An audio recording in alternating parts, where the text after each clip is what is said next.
Hello friends, I hope सब अच्छे हैं। मेरा चैनल सानू @स्टॉक मार्केट में आपका मोस्ट वेलकम है। आज जो वीडियोस बना रहा हूँ मैं, आज की जो पर्पज़ है वो इक्विटी पे है। ठीक है गाइस, तो बहुत किसी को पता नहीं है इक्विटीज़ के बारे में कि इक्विटीज़ के स्टॉक्स पे कैसे पैसे लगाते हैं। ठीक है, इक्विटीज़ पे क्या होते हैं, बेनिफिट क्या है इस इक्विटी पे। ठीक है गाइस, तो आज उसी पे थोड़ा सा डिटेल्स में बताने वाला हूँ, ज़्यादा नहीं दूंगा, थोड़ा सा ही वो रिव्यू दूंगा। वीडियोस बहुत ज़्यादा लंबे हो जा रहे हैं।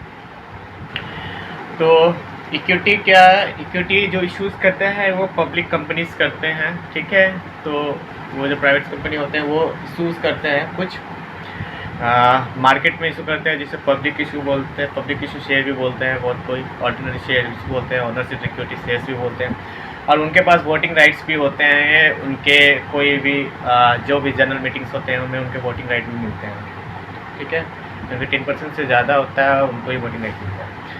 तो इस पर क्या होता है, इक्विटी पे अगर आप इक्विटी में बाई करोगे तो आपको इक्विटी पे क्या बेनिफिट हो सकता है। तो अब लाइक इक्विटी जो होते हैं उनके शेयर कैपिटल के कुछ पार्ट होते हैं जो पब्लिक पे इश्यूज़ करते हैं। वो जो ऑफ़र करते हैं कि पब्लिक को, जो रिटेल इन्वेस्टर होते हैं या फिर एथिकल इन्वेस्टर्स होते हैं या फिर बड़े इन्वेस्टर होते हैं, वो क्या करते हैं, उस कंपनीज़ की इक्विटी को बाई करते हैं।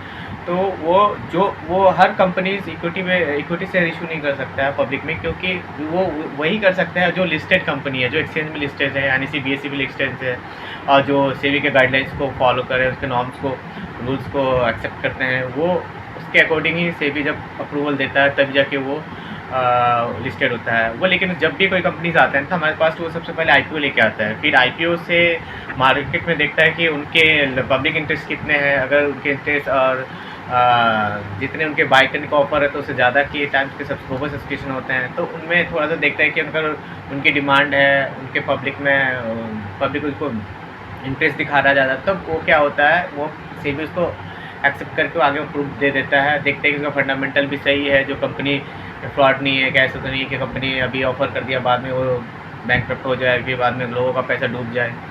इसीलिए वो सेबी भी बहुत सारे स्ट्रिक्ट होते हैं, IPO इशूज़ करते हैं जब कंपनी, तो उनके सारे नॉर्म्स चेक हो जाते हैं। फिर जब वो NSE BSE में लिस्टेड हो जाते हैं, उनकी टेंटेटिव डेट देते हैं, डेट के बाद वो जब लिस्टेड हो जाता है तो फिर पब्लिक में आना शुरू हो जाता है। वो एक्सचेंज में, NSE BSE एक्सचेंज में ग्राफ दिखना शुरू हो जाता है, तब आप बाई भी कर सकते हैं, सेल भी कर सकते हैं। इक्विटी में बेनिफिट क्या होता है कि इक्विटी में आप जब भी बेनिफिट बाई करोगे कोई भी शेयर्स, ठीक है, तो उस पर क्या होता है कि अगर लॉन्ग टर्म के लिए अपने रखा है तो कंपनीज़ की अगर जो प्रॉफिट एंड स्टेटमेंट बनते हैं, प्रॉफिट लॉस स्टेटमेंट के P&L स्टेटमेंट बनते हैं या फाइनेंशियल रिपोर्ट जो भी बनते हैं, तो उनमें अच्छी प्रॉफिट और अर्निंग होती है, EPS अर्निंग अच्छी होती है, तो वो एक डिविडेंड रेशियोज भी डिसाइड करते हैं अपनी जनरल मीटिंग में कि अपने जो इन्वेस्टर्स हैं उनको कितना डिविडेंड रेट दे सकते हैं। तो जो डिविडेंड रेट होता है ना यार, ये एक एडिशनल इनकम होता है इन्वेस्टर्स के लिए, ठीक है, या रिटेल इन्वेस्टर के लिए एक एडिशनल इनकम होता है। जो वैल्यूएशंस की प्रॉफिट्स है वो तो होता ही होता है, जो इनके प्राइस की वैल्यू बढ़ गया, लेकिन उसके अलावा जो डिविडेंड होता है वो अलग से उनको मिलते हैं। ये कोई कंपनी के डिपेंड करते हैं कि कंपनी का ईयरली पे देते हैं, कोई क्वार्टरली वाइज देते हैं। गाइस ये बहुत अच्छा है, इक्विटी पे आप इन्वेस्ट कर सकते हो।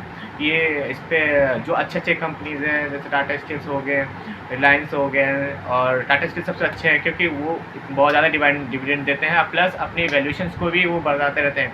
बहुत सारे कॉर्पोरेट एक्शंस भी होते हैं जिसमें बोनस इशू शेयर करते हैं, तो जो नंबर ऑफ शेयर्स होते हैं वो आपका इंक्रीज होने के चांसेस बढ़ जाते हैं। अगर सपोज 18,000 शेयर्स हैं आपके पास या 5,000 शेयर्स हैं, अगर 3:1 होते हैं, 3 शेयर के बदले अगर 1 शेयर वो बोनस रेस करते हैं, तो समझ लो कि भाई अच्छी खासी है। अगर 9,000 है तो 3,000 आपको बोनस शेयर ही मिल जाएंगे।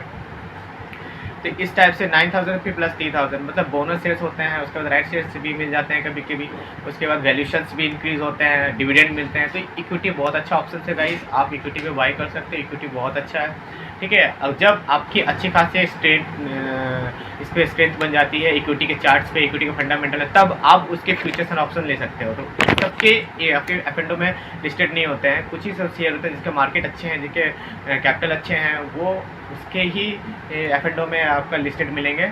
ठीक है, सबके अपने अपने डीमेट अकाउंट है, आप वहाँ चेक कर सकते हैं कि कौन कौन से कंपनीज है जिसके एफएनडो में लिस्टेड है, वो एफएनडो में उसकी डिटेल सारे मिले, एफएनडो कंपनी लिस्टेड सिक्योरिटीज है।